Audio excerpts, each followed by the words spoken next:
السلام علیکم ورحمۃ اللہ وبرکاتہ۔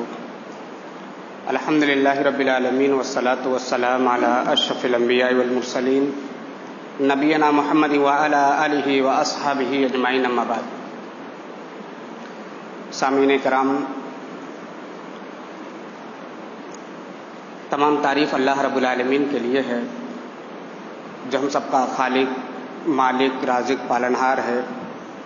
بعدہ درود و سلام نادل اللہ کے آخری نبی احمد مجتبیٰ محمد مصطفیٰ صلی اللہ علیہ وسلم پر۔ سامعین کرام، آج میں آپ کے سامنے علامہ ابن قیم رحمۃ اللہ علیہ کی ایک عبارت کی تشریح کروں گا۔ یہ عبارت بدائع الفوائد جلد نمبر 3 صفحہ نمبر 224 پر ہے۔ حافظ ابن قیم رحمۃ اللہ علیہ فرماتے ہیں: سمعت بخشوف القمر فہل سمعت بخشوف القلب۔ علامہ ابن قیم فرماتے ہیں کہ تم نے چاند گرہن تو سنا ہے، آپ نے چاند گرہن کے بارے میں تو سنا ہے، کیا آپ لوگوں نے دل کے گرہن کے بارے میں سنا ہے؟ تو پھر علامہ ابن قیم خود ہی اس کی تشریح کرتے ہیں کہ جب انسان کے دل میں اللہ کا خوف نہ باقی ہو اور یوم آخرت سے یقین اٹھ جائے، یعنی اللہ رب العزت سے ملاقات کا شوق نہ ہو اور دل بالکل خالی ہو جائے ان سب چیزوں سے، اور دنیا کی محبت، اولاد کی محبت، مال کی محبت اور معاشی کاموں میں اس کا دل لگنے لگے اور اس کا دل انہی چیزوں پہ لگا رہے، تو یاد رکھیے گا کہ اس کے دل میں گرہن لگ چکا ہے، اس کے دل کے اندر گرہن لگ چکا ہے۔ اس کی تشریح انہوں نے علامہ ابن قیم نے یہ تشریح کی ہے۔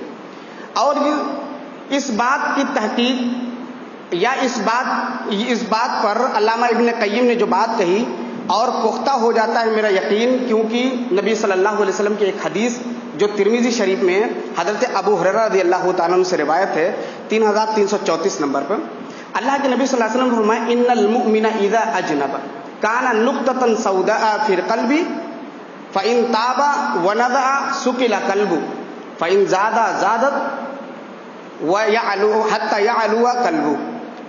علامہ ابن قیم کی جو یہ بات تھی، یہ بالکل نبی صلی اللہ علیہ وسلم کی اس حدیث سے ہو ہے۔ اللہ کے نبی نے فرمایا کہ جب مومن گناہ کرتا ہے، مومن ایک گناہ کرتا ہے تو اس کے دل پر ایک کالا رنگ کا نقطہ لگتا ہے، اور چاند گرہن جو ہوتا ہے یا سورج گرہن وہ بھی کالے رنگ کا ہوتا ہے۔ تو علامہ ابن قیم نے کہا تھا کہ دل کا گرہن یہ ہے کہ آدمی بالکل اللہ رب العزت کے خوف سے اور اسی طریقے سے یوم آخرت، ان تمام چیزوں سے دل کو خالی کر لے۔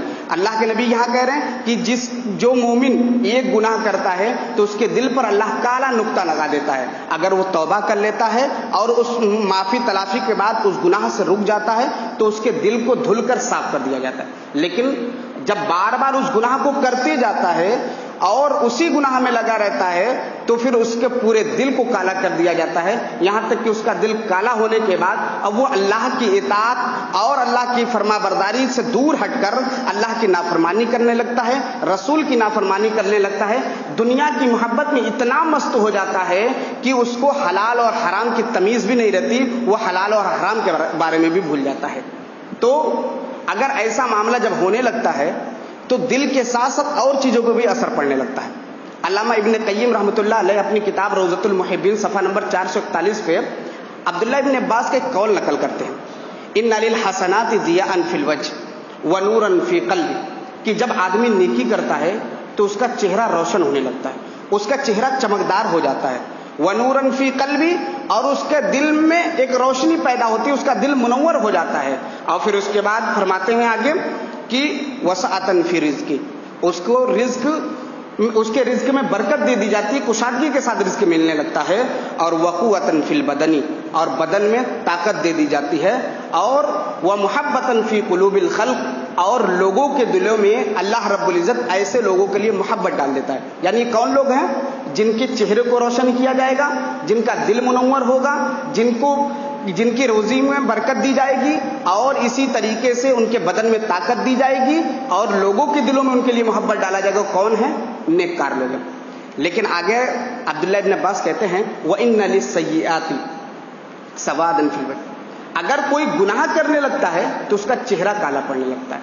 وَإِنَّ لِلسَّيِّئَاتِ سَوَادًا فِي الْوَجْهِ وَظُلْمَةً فِي الْقُلُوبِ، اور اسی طریقے سے اس کا دل تاریک ہونے لگتا ہے، اس کا دل سیاہ پڑنے لگتا ہے. وَوَهْنًا فِي الْبَدَنِ، بدن کمزور پڑنے لگتا ہے. وَنَقَصَ فِي الرِّزْقِ، اور اسی طریقے سے اس کے مال کو بھی کم کر دیا جاتا ہے، اس کے مال میں نقصان ہونے لگتا ہے، برکتیں اٹھا لی جاتی ہے. وَبُغْضًا فِي قُلُوبِ الْخَلْقِ، اور اسی طریقے سے لوگوں کے دلوں میں، لوگوں کے درمیان وہ مبغوض ہو جاتا ہے، لوگوں کے دلوں میں اس کے لیے نفرت ڈال دی جاتی ہے. تو میرے بھائیوں، یہ دو حدیثیں تھیں جس سے علامہ ابن قیم کا یہ قول بالکل صحیح ثابت ہوتا ہے کہ واقعی دل کا گرہن ہوتا ہے، اور وہ گرہن یہ ہے کہ آدمی ایک گناہ کرتا ہے، کالا نقطہ لگا دیا جاتا ہے. اب اگر توبہ نہیں کیا، اللہ سے معافی تلافی نہیں کیا، بڑھتے بڑھتے وہ دل جو بالکل لال ہوتا ہے، ایک خوبصورت ہوتا ہے، وہ بالکل کالا پڑ جاتا ہے، اب دیکھنے میں بھی بھدا معلوم ہونے لگتا ہے. تو اس لیے میرے بھائیوں، اپنے دل کو صاف کیجئے. چاند کے گرہن کی طرح اپنے دل میں گرہن مت لگائیے، کیونکہ جب گرہن لگ جائے گا دل کے اندر، سمن بکمن امیون فہم لا یرجعون ہو جائیں گے. آپ کان سے سنیں گے حق بات، لیکن عمل کی توفیق نہیں ہوگی. آپ حق بات دیکھیں گے لیکن حق کا ساتھ نہ دے کر ناحق کا ساتھ دیں گے، اور اسی طریقے سے حق بات آپ بولیں گے بھی نہیں. یہ آپ ساری چیزیں، یہ ساری قوت چھین لی جائیں گی، یہ ساری نعمتیں چھین لی جائیں گی، آپ گناہ میں ملوث ہو جائیں گے. اور اسی طریقے سے اس کا نقصان آپ کے سامنے ہے کہ آپ کے بدن بھی کمزور پڑ جائیں گے، طرح طرح کی بیماریاں لگیں گی، آپ کے بدن کمزور پڑنے لگے گا، آپ کے مالی نقصان ہوگا، اسی طریقے سے اور بھی دیگر نقصان ہوں گے. آخر میں دعا اللہ ہم سب کو کہنے سننے سے زیادہ عمل کی توفیق عطا فرما. السلام علیکم ورحمۃ اللہ وبرکاتہ.